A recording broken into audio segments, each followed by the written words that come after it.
Thanks for everyone for coming on. My name's Alex Wilson, team lead for alexjwilson.com and broker owner of Remax Wealth Builders Real Estate. We have Kyle DeVigi, depending on how you look at the screen. To me, he's on my left. Hi, everyone. Co-founder of Remax Wealth Builders Real Estate and also an investment expert. And below us, we have Mark.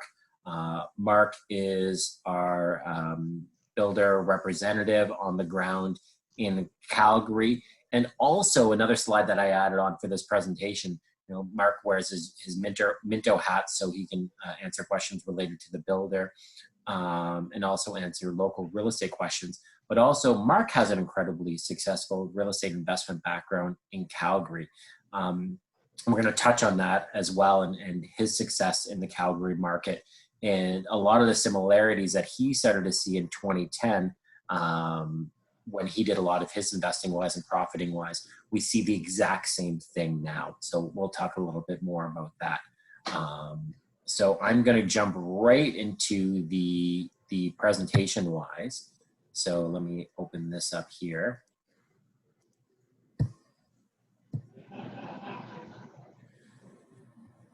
Okay. So to give everyone a background on myself, as I said, I'm team lead and broker record for Remax Wealth Builders Real Estate. Been selling real estate in Toronto for over 11 years. So you might be wondering why I'm talking about Calgary. We're going to be getting into that. I was the #1 individual agent for Remax for transactions on Ontario in 2019. We deal significantly in the condo product wise. Condo product is what we sell, manage, and rent out and invest in. So we are 100% condo experts wise. I was a number 25 individual agent for Remax Canada and 80 in the world. Inducted in the Remax Hall of Fame at 35. That was before 30. I was inducted to the Lifetime Achievement Award at 35. Remax Hall of Fame was before that. But regardless of all of that, it's my investment success that I'm most proud of. This is the stuff above is just my day job. So basically started out investing wise, Kyle, the exact same way, same condo project wise. But my investment journey started by, I turned a deposit of $39,300 into over a $14 million real estate portfolio wise. And Kyle, in the chat box, can you share our last leverage webinar? Yeah, so, absolutely. Yeah. Data wise. So we also have a webinar we'll be doing on Thursday wise. We did it last week as well. It's our leverage webinar. So it shows you actually how I turned that $39,300 deposit into a $14 million portfolio wise. So you're going, oh, that's BS. I walk you through step by step how I did that. And that's through the leverage portfolio, which Kyle's putting in the bar. We have a recorded video. You can watch that to help give you an idea of where it came from. And even background on Kyle and myself, we're just from Northern Ontario. Both went to the same high school in Sudbury wise. Kyle, you had the high paying parents. You had a nurse and a teacher. That's hit the jackpot in Sudbury.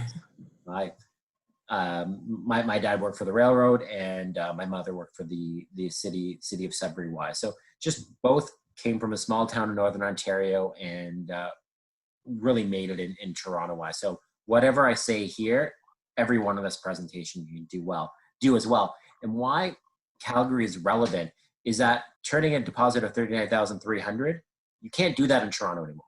That doesn't exist. So Calgary offers that entry-level opportunity for you to build the framework to start building up the portfolio-wise. Or if you have an established portfolio and you're looking at what the great next opportunity is, that's where we see Calgary as well. So Calgary offers the opportunity to build that $14 million portfolio because you have to start somewhere. And the Southern Ontario market has become so expensive now, which has become a barrier to entry to people starting to invest wise. Calgary, we see is the next great opportunity wise. So basically, my portfolio is 14 condos, a High Park triplex that's an area in Toronto wise, and an apartment building is Hamilton is what my portfolio is. And that's my whole portfolio here. If you watch the leverage seminar, we go over this whole slide as well. But I just wanted to show everyone, this is what I own.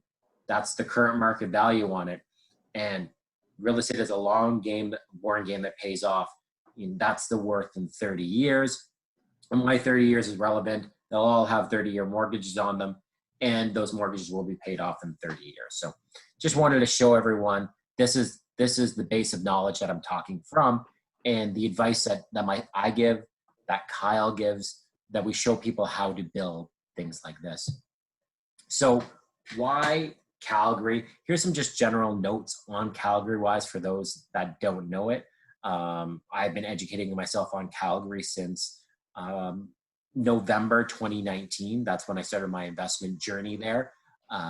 So #1 most livable city in North America for 2 consecutive years. Before that, I had no idea about that. 4th most livable city in the world for its stability in healthcare, culture, education, infrastructure-wise. Located in the foothills of the Canadian Rockies, Calgary is truly a lifestyle-based city. You have great lifestyle, and it's not an immediate thought when I think of Calgary-wise, but it was, what was it, Mark? Was it '88 that they had the Olympics? The Winter Olympics? That's true. Yeah. You have the full Winter Olympics facilities in Calgary-wise. Literally, Banff is an hour and a half away, which is a worldwide destination that people come from all over the world to visit this. And this is in Calgary's backyard. You always hear how expensive Toronto is, how expensive Vancouver is. Well, Calgary is affordable. It has the 2nd lowest cost of living of Canadian cities and the 9th lowest in North America-wise.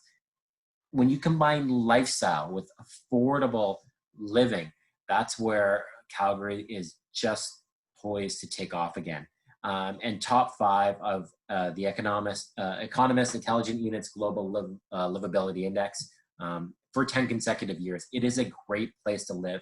And in these COVID times, people are really taking a look of going, well, where do I actually want to live? And this is, again, where I see Calgary, where people are going to be going, well, I don't necessarily need to live where I work. So why don't I live somewhere where my dollar will go farther and I can actually enjoy the lifestyle that I want? Again, talking about the nature that Calgary has to offer. Sunniest city in Canada, most extensive outdoor pathways, so people like to run, bike, huge path network there. Ranked 2nd for healthiest lifestyle and lifestyle satisfaction of all the major cities in Canada was. Again, something I never associate with Calgary until I started doing my research wise. When you get out of the city, 5 world-class ski resorts within 2 hours, your hiking trails in Banff National Park, only an hour and a half drive to actually Banff-wise. That's crazy. We have Blue Mountain, and Mark would laugh that you call that a mountain. He's like, that's our bunny hill. So you have this huge natural playground really at your doorstep-wise. And we talked about this last webinar as well. I know Mark has a cabin out in the Rockies, and also, like, Mark, your cabin's in BC, right? It is, yeah. You're so close to the border that you can actually have a cabin in BC. The border is right there between the Rockies wise, but there is no traffic in Calgary and your destination to get to Banff wise. So people, when we go to escape, we go up to the Muskokas, the Kawarthas, and you're sitting in massive lineups of traffic trying to escape the city. You don't have those same traffic issues here. So when you see 1.5 hours to Banff, 2 hours to the ski resorts, that is 1.5 hours to Banff, 2 hours to the ski resorts wise. You don't have to factor in a traffic component like we do here. So true. And Mark is from the Toronto area wise, so he knows about escaping the city and going to a much greater lifestyle based city wise.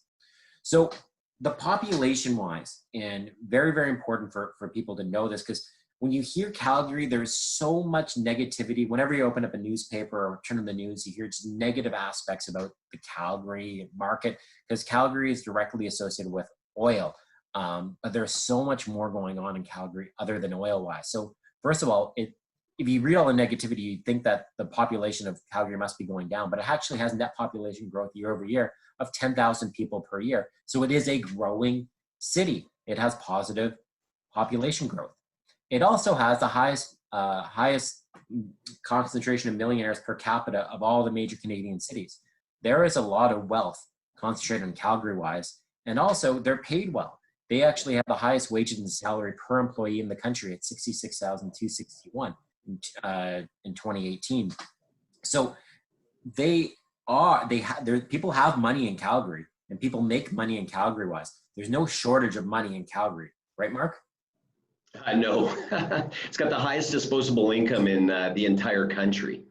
Yes, so people have you read so much negativity on Calgary-wise, but really it's just one piece of paper, and if you just rip that first, you're judging the book by its cover. That's what it is. The cover of the book is people are reading Calgary oil, but if you actually open the book, Calgary has so many positive aspects to it that people aren't even focusing and looking at. And Mark's going to talk about his experience here, just about when you see this boom and bust cycles in Calgary-wise. So why is Alex buying condos in Calgary? Well, I'm following the money. So Minto is a massive developer, Ontario-based developments-wise in Ottawa and the Greater Toronto area. They do stuff in Florida. Now they're turning their sights to Calgary. So when I see a $1 billion plus company with 60 years of history-wise, 60,000 plus units built, now they're buying up land in Calgary and they're building in Calgary-wise, well, they see an opportunity in the boom and bust cycle in Calgary. So when they start going there, I'm like, well, they know a lot more than me. They have analysts on their payroll. There must be something going on over there. And I think everyone on this call, if you don't know Minto, they're one of the top builders in Ontario-wise, right up there with your Tridells. They basically built Ottawa. I bought in a number of their projects and done extremely well. So Minto buying there, and also Greywood, another developer, another Ontario-based developer-wise, they're buying up land and developing in Calgary-wise. So you're seeing the Ontario-based developers looking at the Calgary market now and seeing opportunity-wise. So if they're investing their money in there, I should be following as well. And they already have 5 properties in Calgary-wise for 3,500 plus units that they're looking to build there. So number 1, buy low, sell high. So I got really excited. I think it was just last week. 1 week ago, Warren Buffett buys a pipeline in his biggest deal. It was actually in 4 years. So he bought a $10 billion pipeline. And why I put that headline there is once we did the first webinar, again, you're not going to get away from people associating Calgary with oil and gas. So I wanted to show people, even though this actually has nothing to do with Calgary-wise, but I wanted to show people that one of the most successful investors in history is now going back to the energy sector-wise and is investing in the energy sector, has bought a $10 billion pipeline that has been invested in. So, and why? Buy low, sell high. Looking now at, okay, market's bottomed out on this. I see good value in this property-wise. I'm going to invest in this. That's the exact same reason why I'm buying in Calgary. New condo sales prices have dropped 21% since 2017. Some people may read that as a negative stat. I read that as an amazing statistic. Going down, us in Toronto, we don't even know what going down is.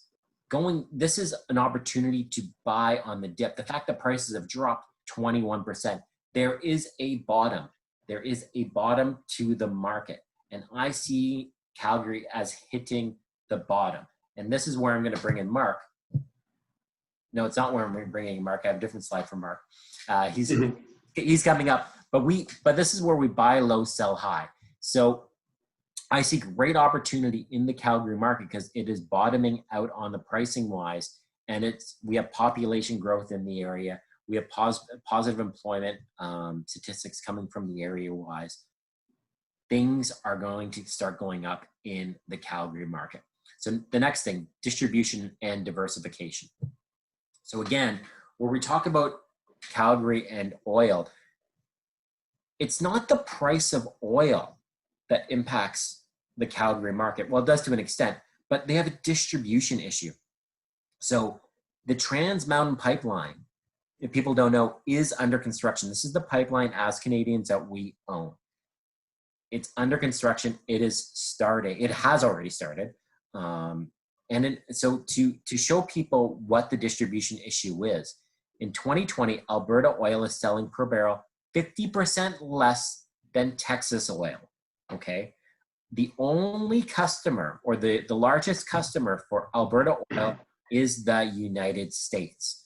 There is no diversification from their market-wise. It's basically sole buyer for the Calgary oil.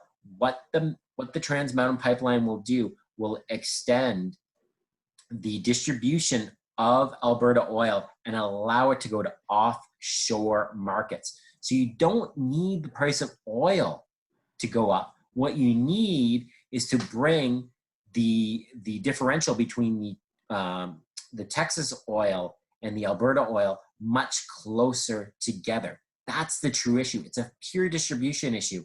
It is not the price.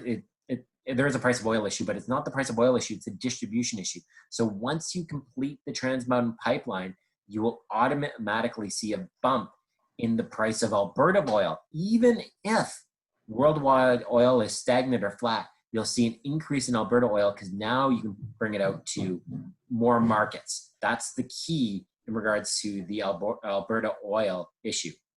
Would you agree, Mark? Yeah, no, 100%. It's more of people look at it on the surface as more of an environmental issue, and of course, environment takes a little bit of that.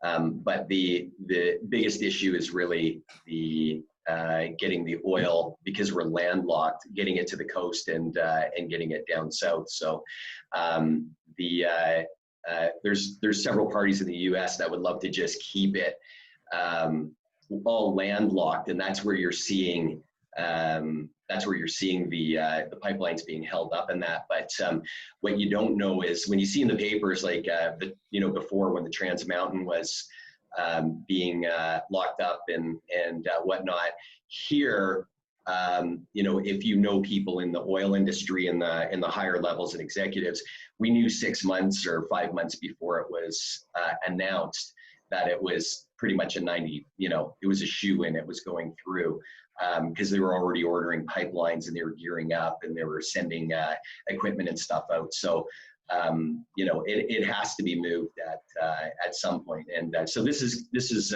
actually huge that the Trans Mountain is going through, because it'll there's a little bit of a glut of oil, and that's why the price drops, of course. So yeah, and this is scheduled to be completed in 2023. So it times up very, very well to the projects that we're looking at, and we're looking at new projects wise. And I mean, really the nice thing about it too, from an environmental standpoint, is that line is already there. They're just twinning it. That's the whole thing. Yeah, exactly. And coming to Calgary, so tech boom wise. So I wanted to talk about the distribution issue for oil wise, because we're not going to get away from the conversation of Calgary and oil. But that's not the only thing going on in Calgary wise. Calgary is a very diversified economy, but there is a big tech boom coming to Calgary. And you're going to see a higher concentration of those high paying tech jobs coming to Calgary. So some stats: Calgary has the highest concentration of high tech workers for all of the Canadian cities. So they're concentrated in the Calgary city area wise.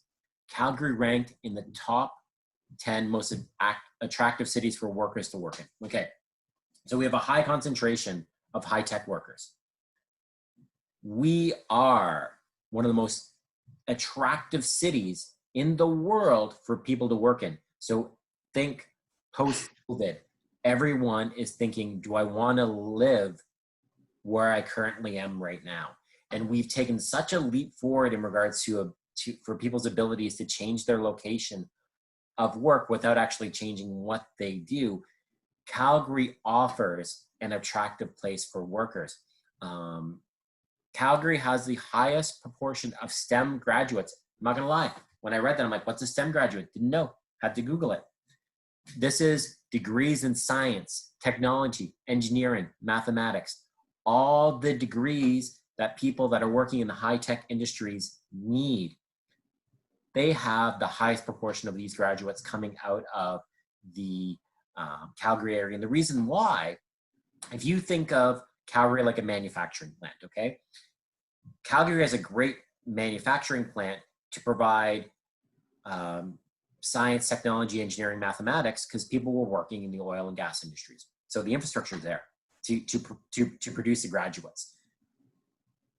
All those skills are there. Those people just need to change their skill set slightly wise, and they can now adapt to the technology world.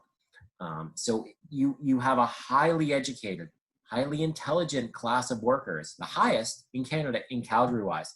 Now, from a cost basis wise, low cost of office space. Calgary's office vacancy rate, 27%. It's massive wise.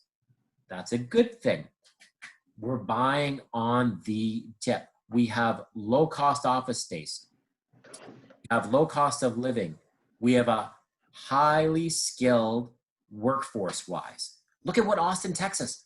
Austin, Texas is one of the high tech hubs of all the US. Same thing happened already there. It's going to happen here in Calgary. It's already started to happen. But when these companies are looking to reduce their costs, Calgary, which great destination for their workers to live and work wise, lower cost, plus a very, very favorable tax environment wise, especially with the recent corporate tax cuts announced by the Alberta government, which I'll get to shortly wise. So, and also I wanted to show this slide here where we just, in regards to oil and gas, how much of the workforce does it make up for the population of Calgary? Well, it's 6.5%. We see it right up here. Alex, can I jump in for a sec? Of course. Sure. Just back to the office vacancy rate, which sounds terrible. But just have to understand it from the perspective of oil and gas, where several office buildings were built purely for oil and gas in 2013 and 2014, and then oil went down in 2015. So that's why some of that office space was there. It was actually a lot, much higher, and it's been dropping off. COVID, it just jumped up a little bit, and but that's what's making it so incredibly attractive for tech companies and other companies in the US and Canada to move to Calgary, because well, Minto themselves, they got themselves a great, we have just a beautiful office to work out of. And there's so much space in there, you have to yell across to talk to the next person. And, you know, it's all brick inside, and it's really, really nice. And they got just a smoking deal on it. So like you said, if you're in a city where it's, you're locked in and you know, you're paying high prices for housing and for commercial space, it's super, super attractive. Yeah, exactly. And you're gonna, and Kyle, and we've talked about it before, in the US, they literally have billboards in California saying, if you can't work here anymore because of restrictions put on visas by the current administration down there, come to Canada, we can employ you in Canada. Why don't you talk a little bit more about that? The Canadian government has actually rented those billboards to try and attract those top tech talent that have the H-1B visas that the US has been cracking down on quite a bit. And for people, if their visa does expire, they have to get out of the country in 60 days. So Canada is right beside. You know, we have a very talented tech force, and places like Toronto and Calgary are perfect places for those people to relocate to.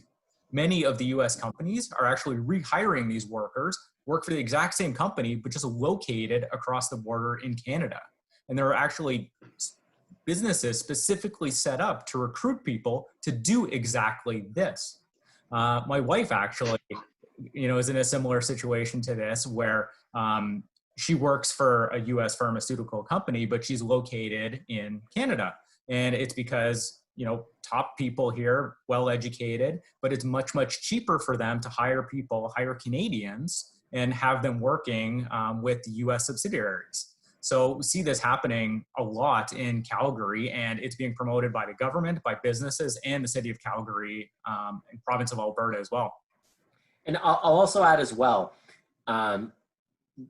Calgary has a distinct advantage over Toronto for these West Coast offices. You want to know why?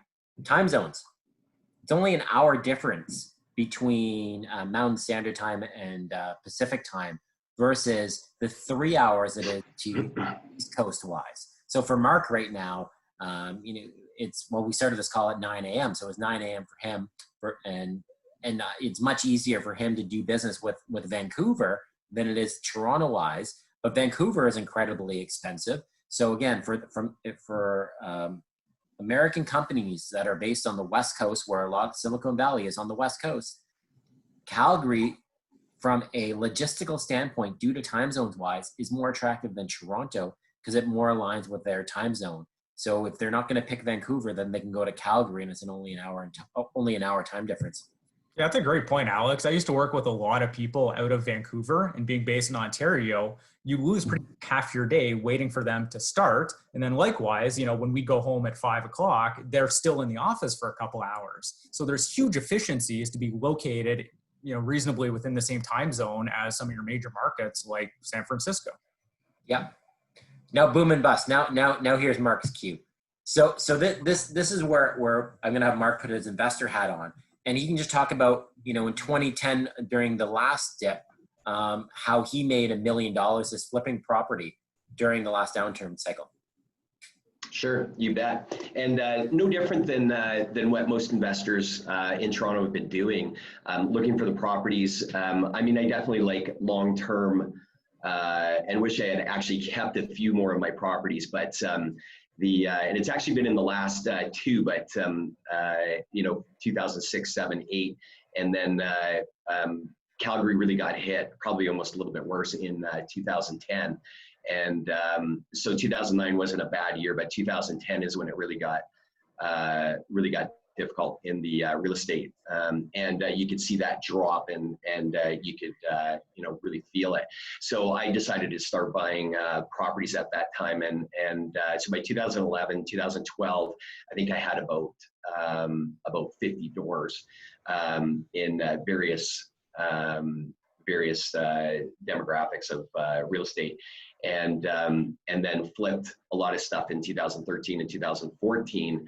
And then there was a few properties that I kept and refinanced them, and basically had a free house or free apartment or free townhome or whatnot. So, so that Mark and I talk about this a lot. Because people on the ground in Calgary, they have difficulty seeing this because they've been under the rain cloud for so long, where, Mark profited on the last downturn wise. Okay, things have gone down. This is a great location, a great property is a great location, great property, regardless of things are up or down, but you want to be buying them when they're down. Yeah, no, absolutely. And the great thing about Calgary is that in almost all cases, you're cash flowing on rental. So when I buy properties, if I with my end goal in mind, my end goal could be one of a couple of things. It could be a long-term hold, or it could be a flip. And so if I catch the market right, I'll flip it. If not, it doesn't matter. Even if I bought it a little bit on the high side, they still cash flow. And, and that's a forever property that I would never get rid of. So. And that goes in well with location wise. We're talking about the annex location. The annex this is Minto's project in Calgary wise. It's located in the Kensington neighborhood. And the Kensington neighborhood is one of the most desirable neighborhoods to live in Calgary wise. Mark and I recently did a transaction there, and we had someone from Edmonton buy a unit in the annex site wise. They drove by the neighborhood. They're like, this is great. This can't go wrong. And Mark, you said this has held its value fairly well over the last couple of years. Yeah. So, and I like to know the analytics and the stats, just like you do, Alex. So when we I like to know what the neighborhoods, how much they've dropped in the last couple of years, and then take that versus Kensington as a selling point. But it actually blew my mind. There's a few neighborhoods south of, in the south part of the inner city that had dropped. And we were talking about averages of 21 earlier, but some of these had dropped like 23, 24%. And Kensington had only had a hit of maybe 8 to 12%, depending on the project and that. So I found that very interesting, but it's also not surprising because it's such a cool community. So if you look up the village of Kensington, it's more of a nickname. It's actually split between Sunnyside and Hillhurst. There's also a West Hillhurst, so this would be just Hillhurst. And if you want, I can just kind of run through this slide for you, Alex. That'd be great, yeah. Yeah, you bet. So it's only a 1-minute walk to Sunnyside C train station. So I see projects in downtown Toronto, and they're like, it's 92, 94, 95, percent walkability. And that's really rare in Calgary because it's very spread out. So to have a 1-minute walk to the train station, and that train station is a 1-minute stop either way to SAIT, which is the Southern Alberta Institute of Technology, or to Mount Royal University campus in the downtown area. So there's 2 campuses. It's only a 10-minute walk to downtown Calgary in the business district. And so over the bridge, over the Bow River, or you can catch a Lime scooter. It only take you about 3 or 4 minutes, and they go about 20 kilometers an hour. Or like 5-minute bike ride over to St. Patrick's Island Park, Princess Island Park. Just a few minute walk over to Riley Park which has like a wading pool and splash park and that. And as I had said, down to the Bow River pathway, it's only like a few minutes down there. But the beauty is it's just a couple doors down from Safeway and just around the corner from all kinds of really cool mom and pop shops. Kind of like the Queen West I'm hearing of Toronto on a slightly smaller scale. And for those that don't know, Safeway is a major grocery chain in the West Coast. Right. And just around the corner, I was saying to bars and lounges and, only 4 stops to the University of Calgary and 3 stops, I think, to the Stampede and the new entertainment district that's coming. The location is absolutely phenomenal. You can ask anyone in Calgary, make a random phone call and ask them if they know where Kensington is. Everybody knows where Kensington is. So it's definitely a real hot spot for the inner city in Calgary.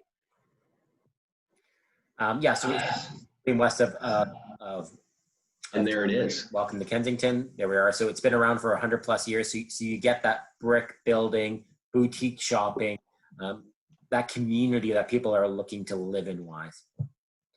Mark did a great job talking about everything that's located within a 3-minute walk. So you have your public transportation, the C train, restaurants, cafes, your grocery stores, retail, close to post-secondary institutions wise, and walking distance to the Bow River as well, which is your major water feature in the Calgary area.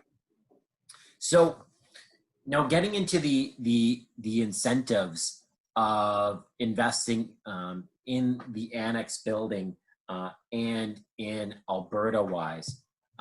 So first of all, Mark has been able to offer us a 5% down, so we can buy in the Minto annex property with only 5% down, which when you look at the low pricing wise, you're able to invest in this project with under $18,000. So it's a true 5% down offer as well. Some of our prior projects required an insurance bond. This one does not. It's a true 5% down. When's the last time you could buy a condo with 5% down in Toronto, Alex? Oh God, I don't even know. Like over 10 years ago, right? Yeah. 5% down per year. You have to assign your unit, so there's an assignment clause. You have the ability to do that. But the big thing for me, you get a 3-year rental guarantee, including full property management as well. I'm going to assume the majority of people on this call are located in Ontario. So we're not on the ground there. So you really, when you get the property, you don't need to worry about it for 3 years. And what the actual rental guarantee, it's actually a lease back. So I've been using the rental guarantee terminology wise, and should actually change my terminology to lease back. The builder is going to lease back the unit from you at a set rate. And you're going to get that set rate for 3 years, whether the unit is occupied or not, whether it's rented for, you're going to get that set amount for 3 years, and it's fully managed for you as well. So you're not going to get a call from someone at 3 a.m. in the morning going, my toilet's clogged. None of that happens. You have an asset in Calgary wise. You have a guaranteed income stream coming in with the rent wise paid to you by the builder. And you don't need to worry about anything. And you're buying on the dip, you're securing a low price point wise, and you're at the end of 3 years, you're going to see your property go up in value. And this is where the discount pricing comes in. Minto has discounted its pricing between 8 to 17% on their units from where they were at the beginning of the year. So Mark was able to come up with this deal in regards to getting us great pricing on the inventory in this building wise. So we've seen the drop off in pricing wise. So we got the reduced pricing wise. We have the lease back. So we have your rent guaranteed, the income stream guaranteed for 3 years, and you're able to secure a unit with only 5% down. Now this is where things get crazy, but Alberta wise, these aren't even incentives offered by the builder. It's just day-to-day life in Alberta. No development charges or other closing costs. And what I mean other closing costs, yet there are legal fees to close wise, but other closing costs, there are other fees when you buy pre-construction in Toronto. That's easily $20,000 in Toronto, usually more. There's no land transfer tax. So your combined provincial and municipal here in Toronto, that's another $20,000. So you have huge advantages to buying in the Calgary market from a closing cost standpoint. And from a purchasing power standpoint as well. Now, I didn't do this in the last presentation, and I didn't even think of it, but I ran an example of what the leaseback looks like. So using the Kensington model, so it's a 1-bedroom and den with 1 bath, 651 square feet. In Toronto market, this is a 2-bedroom wise. The study is definitely could be used easily as a 2nd bedroom due to dimension wise. It's 8 feet 2 inches by 7 foot 3 inches. Easily can be done. You can see sliding door right here. So easily renting as a 2-bedroom wise. Great layout. So 1+ den, 1 bath, 651 square feet. So how the lease back works. So the price of this unit, $338,990. This is the unit on the 6th floor. So I didn't even pick the lowest floor. Pick the 6th floor, which is on the upper side of the building. The building's 9 stories. The lease back, what they do is they multiply the purchase price by 6% and they divide it by 12. So basically your guaranteed rent. So every month you're going to be getting $1,694.95 from the builder every month. As soon as you get your keys, the builder's giving you a check. And these units are every unit in the building is cash flow positive. So I worked out the math for everyone. So my monthly mortgage amount, sorry, I just noticed there was a little mistake here. My monthly mortgage amount is $1,095.73. That's my monthly mortgage payment. My property tax on a monthly basis works out to $210 per month. The maintenance fee works out to $247.38 per month. So when I factor that all in, after I look at my lease back rent wise of $1,694, after I factor in all my expenses, there's all my expenses right here because I get that question going, Alex, will it cover? I factor in all my expenses. My cash flow,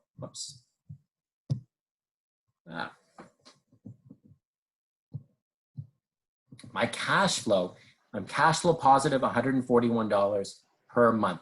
And that's at a 2.3% interest rate amortized over 30 years. You can even get lower than that right now, but did 2.3%. over a 30-year amortization. So cash flow positive.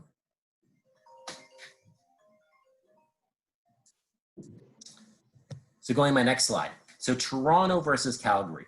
So recently had a launch 28 Eastern wise. And this slide is not meant to knock Toronto. You know, I think 28 Eastern is a great project wise. Toronto is blue chip. Just Toronto is very, very expensive, but Toronto's not going anywhere.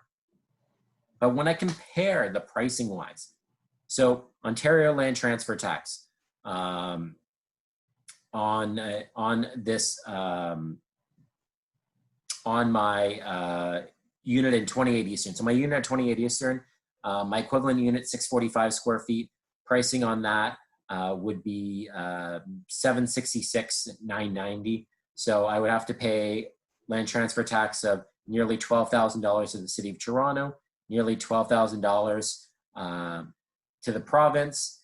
Other development charges are capped at $13,900, plus we're probably gonna have another $8,000 of the charges. So my total closing costs are gonna be nearly $46,000 on closing wise, and just basically all taxes. In Calgary, I have none of that. So 45, well, heck, that's almost another down payment, another condo in Calgary, $45,849. I don't have that. I have that savings in Calgary. There's none of that cost there.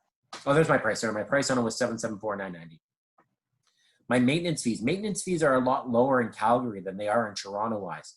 So my pricing, my price per unit wise, $774,990 versus the price in Calgary, $338,990. Toronto is 120%, 28% more expensive than Calgary for a unit wise. I'm going to pay $128,000, 128% more. My maintenance fees in Toronto versus Calgary are 53% higher, but my rent in Toronto is only 34% higher. So my cost to buy the unit is 128% higher. My maintenance fees, my cost to run the unit is 53% higher, but my rent is only 34% higher. Isn't that mind-blowing? Is that mind-blowing, Kyle? Yeah, absolutely. Those numbers are amazing. Mark, I know we haven't, this is the first time you're seeing the slide. So yeah, it's shocking. It a little bit wise, but you haven't seen the Toronto numbers. Yeah. These are the Toronto numbers. This unit at 28 Eastern is 645. The Calgary, the Kensington, 651 square feet. These numbers are real. And that's the massive difference. That's the value that Calgary has. And Calgary has the infrastructure to attract the companies, to attract the population to live there. And as we discussed, the wages in Calgary are higher than the wages in Toronto. So the Calgary downtown condo market. So there have been no launches since 2017. I don't know if people know that. There's been no launches in the downtown Calgary market since 2017. There's only 10 sites selling inventory, and there's 124 units available in the downtown core. Annex is in the extended core-wise in the inner city, they call it. There are only 485 new condo units beyond the Annex building actually for sale-wise. In the downtown core, the average PSF is $691 per square feet.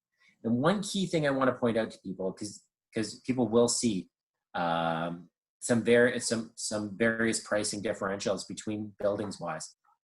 There's concrete developments and there's wood frame developments. This is a concrete development. Concrete developments are more desirable and are more expensive. So you will see less expensive building-wise, but those are wood frame buildings.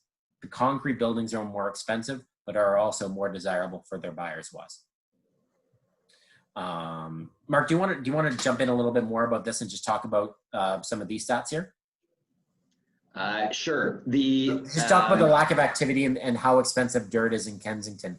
Yeah, it's been 20 years that they didn't build any, there was no purpose-built rentals. So a few of the builders for condos downtown flipped to purpose-built rentals, and which my immediate thought was, well, I have to look into that because I need to know what's that going to do to the vacancy rate in that. And so working with some of the analysts that work on that kind of thing, they say like there's just a little jump when a building comes out, but it gets absorbed into the market within about 6 to 7 months. And as we continue, it just keeps getting absorbed. Now I'm talking about the core, the actual core of the city. Like, so, downtown, the East Village, and Beltline, et cetera. We're in Kensington.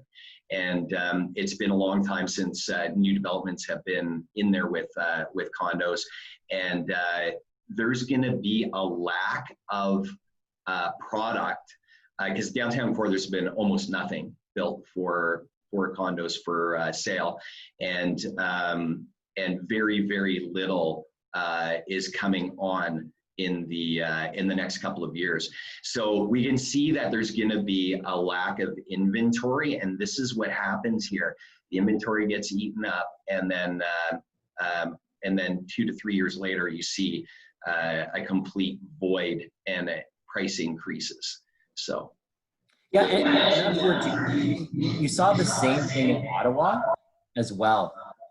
In Ottawa, wise, you had an inventory buildup, and in Ottawa.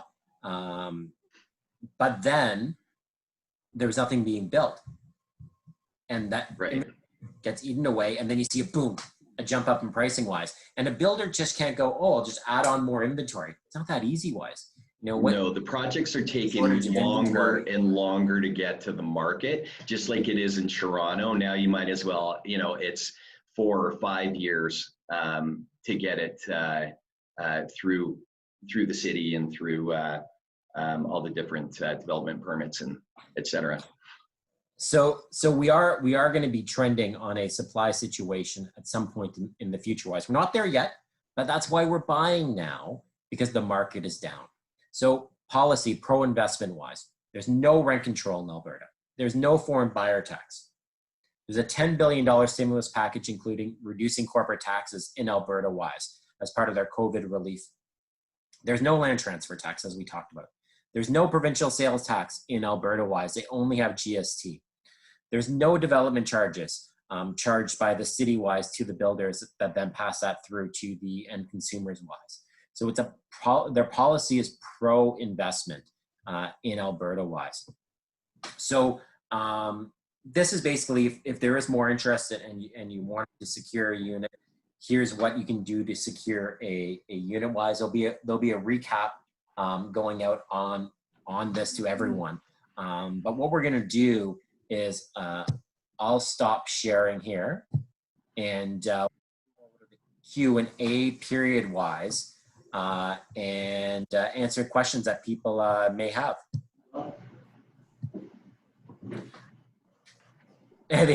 Okay. Sam starts off with, Sam, I read an article recently that they're building a large amount of fancy residential buildings for rent in Calgary. Can I get your thoughts on that? I'll give that one to you, Mark. So again, sorry, somebody was talking in the background. So fire the question off one more time. Yeah, I read an article stating that they are building a large amount of fancy new residential buildings for rent in Calgary. Can I get your thoughts on that? Right. And so I'm glad you asked that question. That's what we touched on a minute ago with the core. A lot of the builders flipped to purpose-built rentals. And so they're assuring me that the analytics in that, I thought, wow, the vacancy is going to rise in the downtown core. But these buildings, they continue every time the new one comes on, the rent is going up and the vacancies are, it's getting absorbed into the market actually quite quickly. So for example, last year there's one called Soho that came on the market, and within about a 6-month period, it was completely filled up with, just a regular vacancy rate. Okay. Next question. One more thing. So to understand that Calgary, that's happening in the very core, while we're just on the outskirts. So we're in the inner city, just on the other side of the river, and so there's not very much to rent in those areas in the outer part of the core. Okay, great. I thought there was no maintenance fee for the first 3 years. Wouldn't you also need property liability insurance?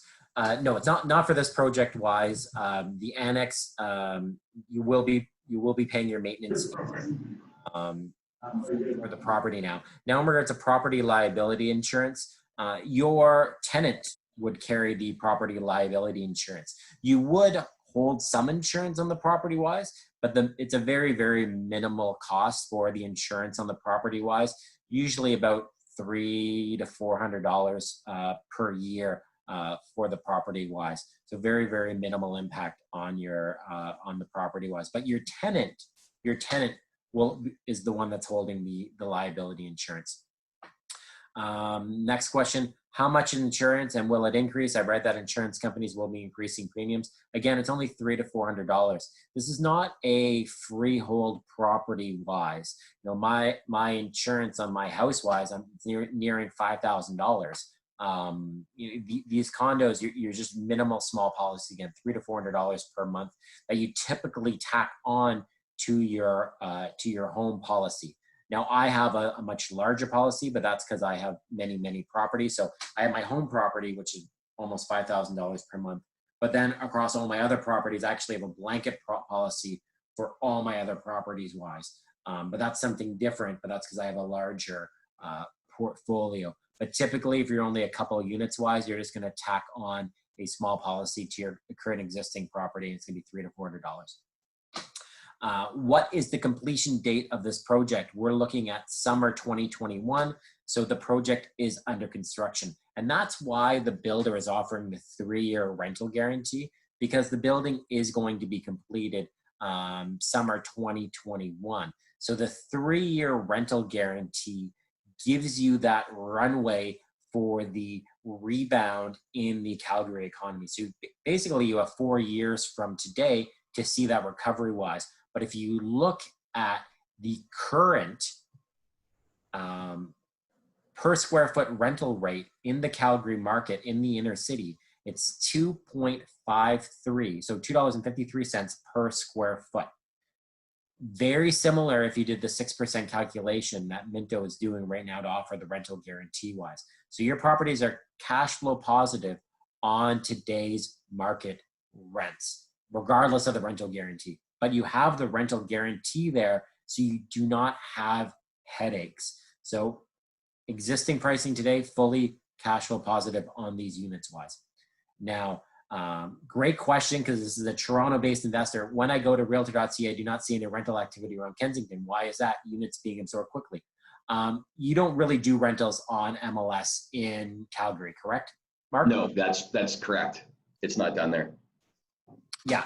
So you're not going to see rental comparables on this. Now, we've sought this information from the experts that do the analytics for the rental rate. So the current rental rate in the inner city area is $2.53 per square foot wise. So that's how you do the math when you compare your different rental units. But again, you don't need to worry about that today, because the rent you're looking at is going to be in 4 years, because 1 year more of build time for construction and then another 3 years of rental guarantee. So it's really summer 2024 when you're going to be like, what's my unit going to rent for? And again, I anticipate we'll be in boom times at that point, because your Trans Mountain Pipeline completes in 2023, and you're going to be bearing the fruits of the $10 billion stimulus package that the Alberta government is giving, is paying out to Alberta wise. You're going to see that vacancy get absorbed into the commercial market, people moving to the Calgary area wise. So really taking advantage of this down portion. Now, if anyone has any questions, you can go on the answering the question and answer. I do notice some comments here in the chat section. Are the condos currently built, or are they pre-construction? What is the current vacancy rate in Calgary wise? It's actually under construction right now. Current vacancy rate, what's the current vacancy rate, Mark? Around 4%? I would say that's probably pretty accurate, and it depends on the areas as well. So Kensington's vacancy rate is fairly low. Yeah, so we're looking at a low vacancy rate. You're looking at less than 4% in the Kensington area wise currently in a COVID time. So again, you have the rental guarantee for 3+ years after this point. A couple of items of note. You had said a net migration of about 10,000. I'm sure that's probably an average over years. If I'm not mistaken, I believe Calgary last year was about 30,000.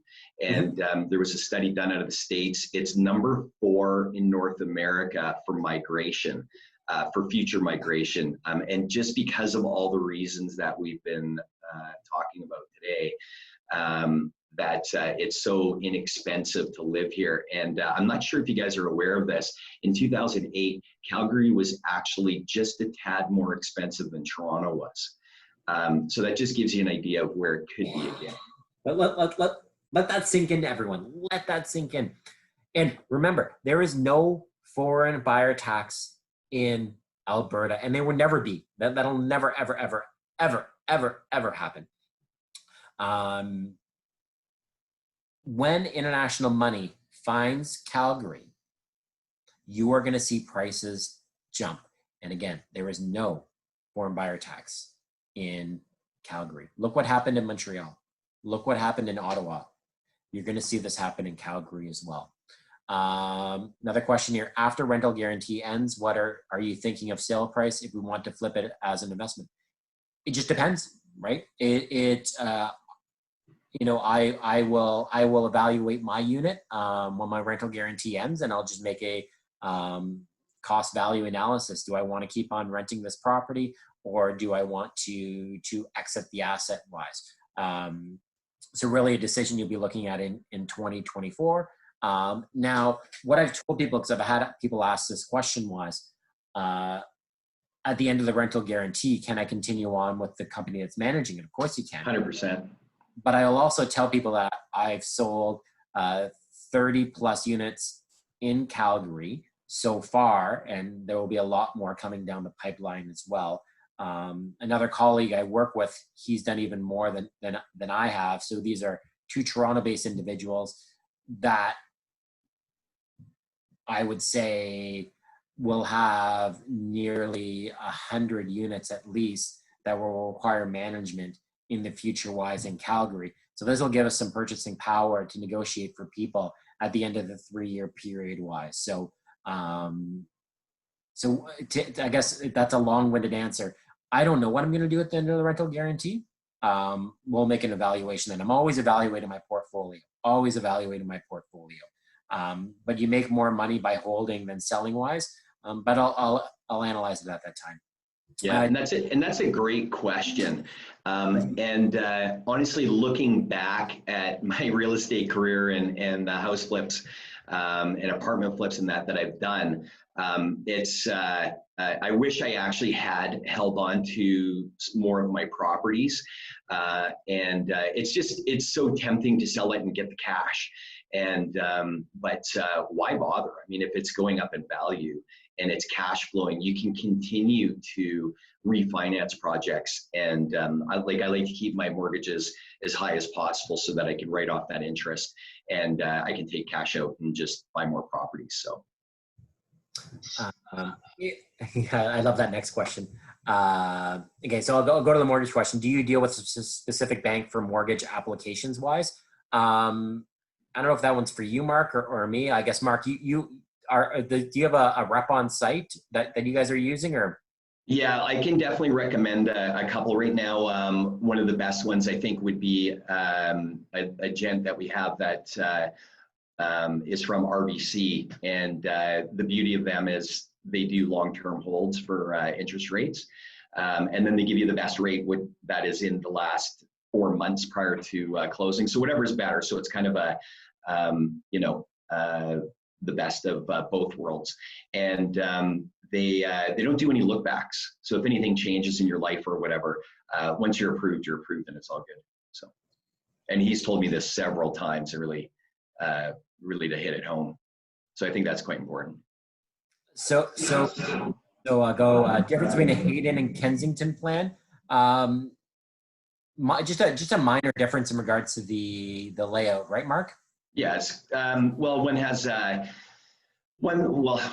Kensington's about 50 square feet larger, and the Hayden, going off the top of my head, is a little bit smaller, and obviously there's a price differential there. But yeah, I mean, realistically, I think the balconies and stuff are about the same, and that. So yeah, basically mine are different. I think they just face different directions as well, right? yeah, Yeah. yeah. Julie, I just in the chat wise, great question. What I'm using 2.3% mortgage rate wise, and I can tell you that by the time this building closes in summer 2021, you're not going to see interest rates increase by summer 2021. So I'm very confident in my 2.3% interest rate. I just had a client get 1.9 on a variable rate mortgage wise. So 2.3 is on the conservative level side. I'm confident you'd be able to get 2.3 come next summer wise for the rate. Can I guarantee that? No, but I'm very confident. And the reason for that is that if you look at the deficit that the the federal government has run, they are able to do that due to the low rate interest environment wise. The economic recovery is going to still be in effect by summer 2021 of next year. So you're still going to have a low rate interest environment wise, and then you can lock in at that point to protect your interest rates in summer 2021. So that's basically my answer for that. Kyle, do you want to add on that? Yeah. Actually, the Bank of Canada just yesterday kind of expanded on their quantitative easing program, and they were buying $600 million worth of 30-year long-term bonds. So they're actively trying to keep long-term rates as low as possible. So I don't think interest rates are going to be going up anytime soon. Would you be able to recommend a lawyer in Calgary? Yeah, Gilberto, I got that email. I'll send that to you, and we'll chat about that. There are speculation that builders further drop prices when they cannot sell their units, like some builders are doing for some of the projects in Calgary, downtown Calgary area. I can tell you that Minto, they're not dropping prices any further, right, Mark? I know 100%. No. The pro forma on this, there's no more dropping of prices. The market is, and we never touched on this, but the market took off about 6 weeks ago. June was super busy. I talked to 2 builders who did more sales in June than they've ever done in one single month period. Julie, this is a great question, Wise. Wise unit in Kensington has the biggest percentage price drop. Okay, so the reason is the builder, Minto, had priced in big floor premiums for the higher units. So I know if you're looking at one of the Kensington units, you're seeing a 17% drop in pricing wise. It's because they did a big jump in pricing wise from if I bought on the 3rd floor versus the 8th floor. And that's why you see the 17% differential wise. They just removed those large increases on the higher floors. So that's why you see a big differential on the higher floor units wise than some of the units, because they gave a big floor premium on those. What is the minimum down payment for an investment property? Good. This is a good question. Okay, so to lock in a unit here, it's 5% down. But when you go get a mortgage on the property, which will be at some point in summer 2021, the bank will require you to round up to 20%. So you're gonna have to round up still when you go get a mortgage to a 20% down payment. But to secure a unit with the builder wise, it's only 5% down. And then, great. I love this question. What are the next steps? So I'm just going to put the link here for everyone.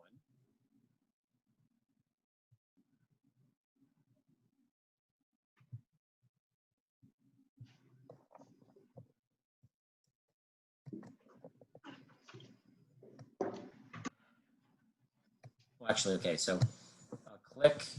Everyone is going to get a copy of this, and they'll get an email from us. Just putting out that's the insight page there, so people can reach out directly there to reserve a unit. If you've already looked at the floor plans, let me put the reserve page on.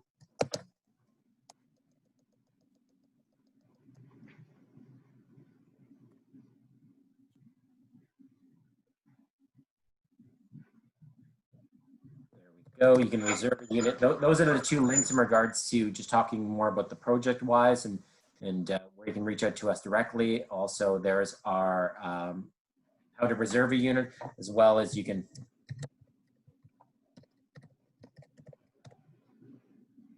there. I'm just typing in the chat for anyone that's wondering. And yeah, so just reach out to me.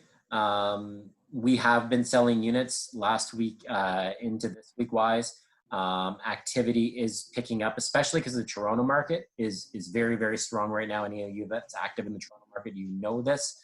And people that are being priced out of the GTA are now turning their sights on Calgary wise. So there is limited inventory. So it won't take too long for this inventory to get eaten up. So I wouldn't wait too long, but I'm glad to answer any questions that anyone has on one-on-one or that kind of thing.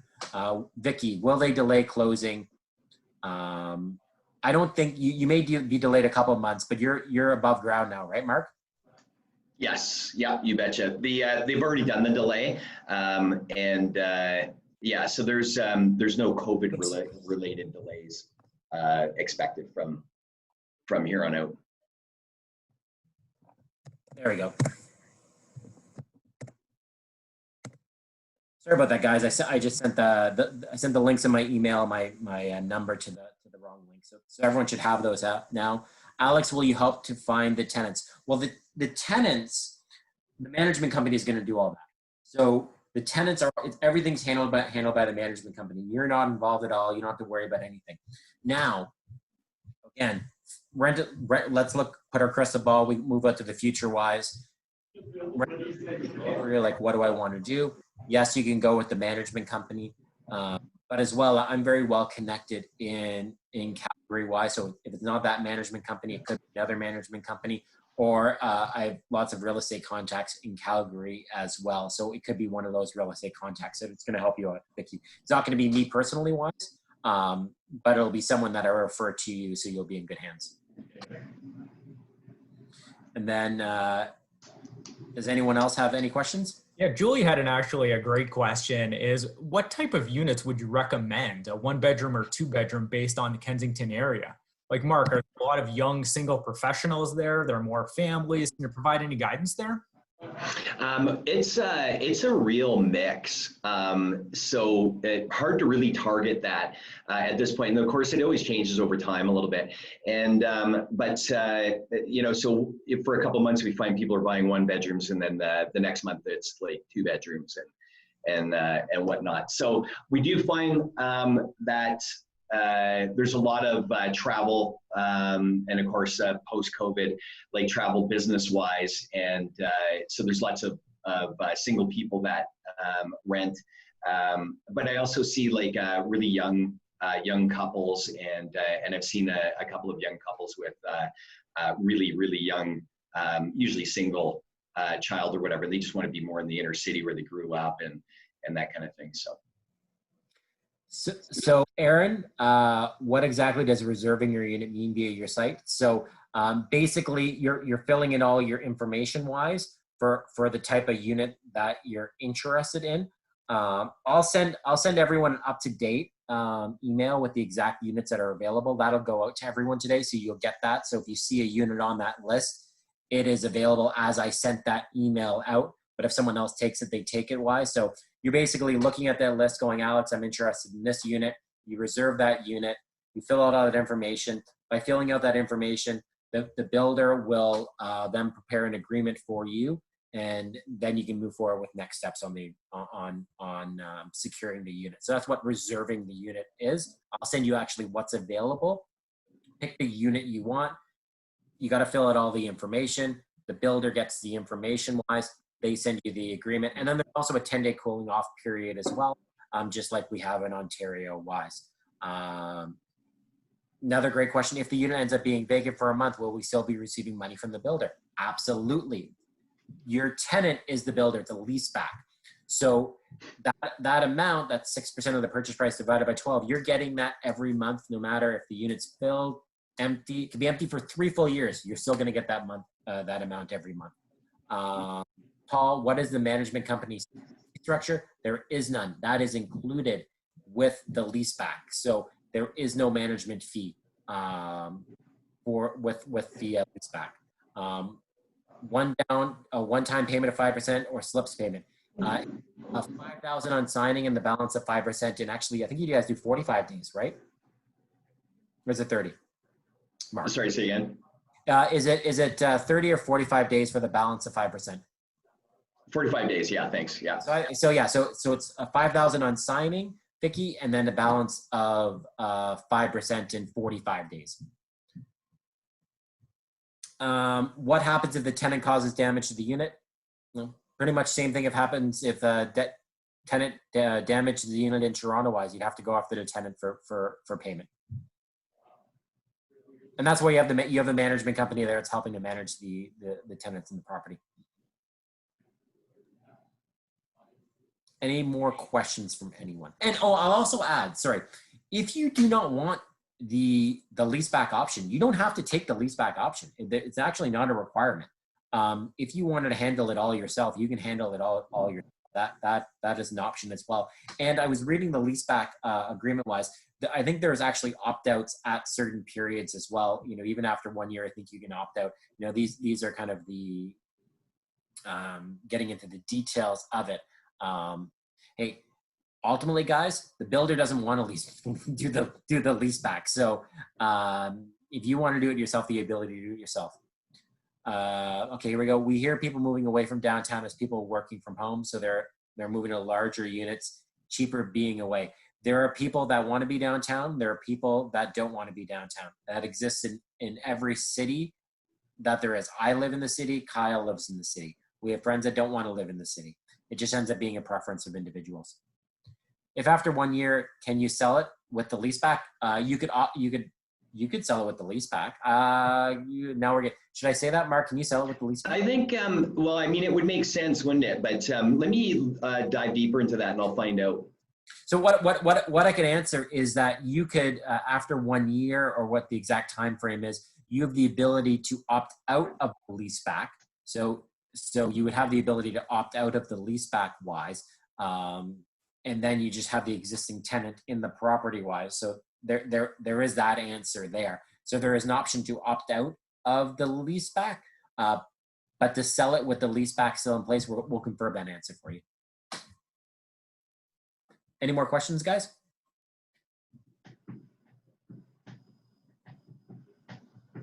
Well, I think I'll let everyone be. So again, I've included all the information from Warren Calgary wise, or if you want to reserve a unit, my email, my you know what, I put my email and I didn't put the .com at the end. For me anyways. It'll be all included in the recap email as well. The recap email sent out. So thank you. Okay, what criteria will a developer use to set up a rental fee for 3-year rental guarantee process? Could you provide an example? I'm confused by the question. So am I, yeah. So if you're talking about the lease back amount, it was in the presentation. Here's the actual lease back right here. So the lease back is calculated at 6% of the purchase price divided by 12. If you're wondering how the monthly rent, the lease back rent is calculated, that's what it is here. In regards to a fee wise, there is no fee. There is no fee for management wise. That's included. So it's 6% of the total purchase price before GST. Before, yeah, I don't have GST on here. Yeah, yeah, right. Yeah. And then and as Alex had said, there's no other costs associated. No other fee. So if you bought Kensington Unit 609, your monthly rent would be $1,694.95 per month. That is going in your bank account every month. Okay, saw another question pop up here. So it's $5,000. So someone's asking about the deposit structure. So $5,000, then the balance of 5%. Yes, it's you'd be signing a check for $5,000. So let's say it's a $300,000 purchase. You provide a $5,000 check within the 10 days of signing. You provide that $5,000 check, and then at the end of 45 days, you provide another $10,000, which would bring you up to the 5% on a $300,000 purchase wise. So So it's 5%. Then in 45 days, 5% minus $5,000. That's your total deposit wise. Any more questions, or do we get them all done now? Give someone a second. Okay, so again, this is all going to be recorded wise. It'll be emailed out to everyone, and then the information's in the chat as well. It'll be in the email, and I hope everyone enjoyed. Mark, thank you so much for coming on and providing. Thanks for having me. Kyle, thanks again for moderating and being my investment expert on this call. Always.